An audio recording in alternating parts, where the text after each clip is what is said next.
Shalom, jumpa lagi bersama saya lewat channel Klavos Sukacita. Pada kesempatan ini kita akan sama-sama belajar daripada firman Tuhan. Sebelumnya saya mengajak kita untuk bersatu di dalam doa. Mari berdoa. Terima kasih ya Bapa, terima kasih Yesus Kristus, terima kasih Roh Kudus. Engkau telah memberi kami waktu yang baik ini lewat channel Klavos Sukacita untuk belajar daripada firman Tuhan. Mari Roh Kudus pimpin kami agar firman yang sebentar akan dibaca, didengar, dan dapat direnungkan serta dapat juga dilakukan dalam kehidupan hari lepas hari. Pimpin kami baik hamba bahkan pemirsa Klavos Sukacita di mana saja mereka berada. Persiapkan diri dan hidup kami supaya firman Tuhan menjadi bagian yang penting dalam diri dan hidup kami, lalu kami melakukannya. Dalam nama Yesus firman yang hidup, kami berdoa. Amin. Pemirsa, bagian firman Tuhan yang pada kesempatan ini kita akan belajar bersama-sama terdapat dalam kitab pertama Samuel pasal 17 ayat 46 dan ayat 47. Kitab pertama Samuel pasal 17 ayat 46 hingga 47. Di bawah perikop perkelahian Daud dan Goliat. Ayat 46, hari ini juga Tuhan akan menyerahkan engkau ke dalam tanganku dan aku akan mengalahkan engkau dan memenggal kepalamu dari tubuhmu. Hari ini juga aku akan memberikan mayatmu dan mayat tentara orang Filistin kepada burung-burung di udara dan kepada binatang-binatang liar, supaya seluruh bumi tahu bahwa Israel mempunyai Allah, dan supaya segenap jemaah ini tahu bahwa Tuhan menyelamatkan bukan dengan pedang dan bukan dengan lembing, sebab di tangan Tuhanlah pertempuran dan Ia pun menyerahkan kamu ke dalam tangan kami. Demikian firman Tuhan, pujian kepada Kristus selama-lamanya. Pemirsa Klavos Sukacita yang diberkati, dari bagian firman Tuhan ini tentu kita sudah sering kali mendengar kisah tentang perkelahian antara Daud dan Goliat. Goliat merupakan tentara Filistin yang bertubuh kekar besar, sedangkan Daud adalah seorang gembala yang bertubuh kecil atau tidak sepadang dengan Goliat. Tetapi dalam keputusan dan kehendak Tuhan, Daud memberi diri untuk maju melawan tentara Filistin demi membelah jemaatnya atau bangsanya. Dan itu terjadi dikisahkan dalam kitab pertama Samuel pasal 17, bagian perikop bacaan kita saat ini. Dan dengan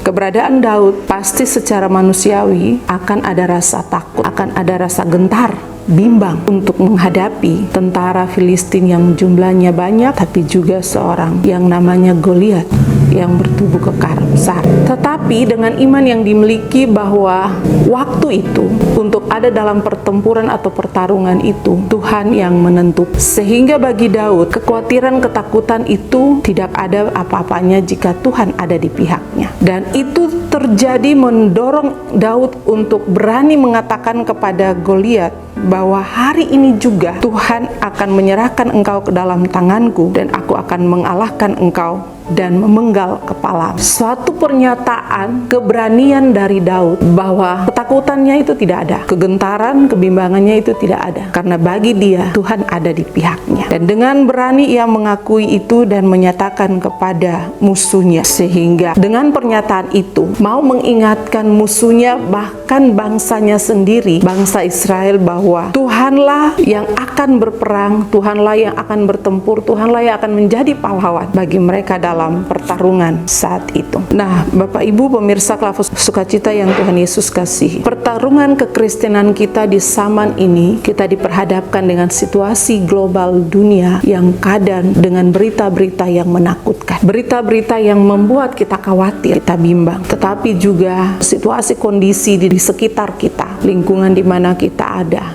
bahkan di dalam rumah tangga kita. Ada hal-hal yang mengkhawatirkan, membimbangkan kita. Bahkan ada saudara-saudara kita yang menjadikan kita musuh. Mungkin karena persaingan, mungkin karena iri hati, mungkin karena ketidaksukaan dan lain sebagainya. Sehingga ada di antara kita yang menjadi musuh satu dengan yang lain. Situasi ini kadang juga membuat kita khawatir, bimbang. Tetapi mari kita belajar dari keteguhan iman, keyakinan, dan keberanian Raja Daud atau si Daud ini, bahwa bagi dia Tuhan ada di pihaknya. Mengapa kita juga tidak berpikir dan mengatakan demikian, bahwa Tuhan ada di dalam diri dan hidup saya. Maka apapun yang terjadi, situasi apapun, kondisi apapun, bahkan musuh sekalipun, pasti Tuhan akan jatuhkan.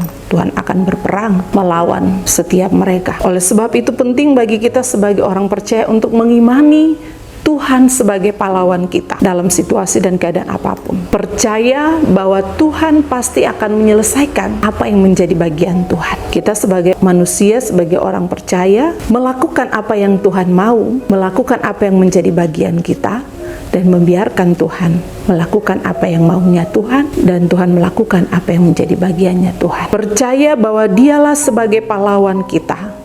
Dia akan bertarung, dia akan bertempur, dia akan melawan setiap keadaan situasi dunia yang bagi kita mungkin kita tidak bisa menghadapinya. Tapi Tuhan kalau ada di pihak kita, maka segala sesuatu pasti kita bisa mengatasinya. Mari kita menjadikan Tuhan sebagai pahlawan iman dalam diri dan hidup kita.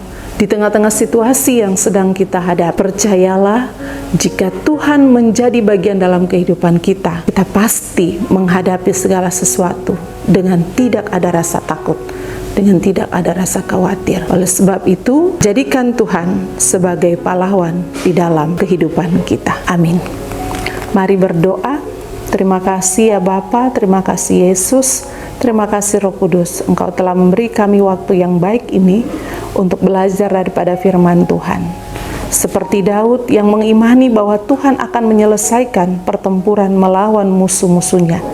Demikian juga ya Tuhan, kami sebagai orang percaya di zaman ini hendaknya memiliki keberanian yang sungguh bahwa Tuhan akan ada dalam keberadaan hidup kami ketika kami diperhadapkan dengan situasi-situasi yang sulit dan menakutkan sekalipun. Ya Bapa di dalam kerajaan sorga, tanamkanlah firman-Mu dalam hati dan kehidupan kami, supaya kami tidak hanya sebagai pendengar, tapi kami menjadi pelaku daripada firman. Dalam nama Yesus firman yang hidup, kami berdoa. Amin. Shalom, Tuhan memberkati kita.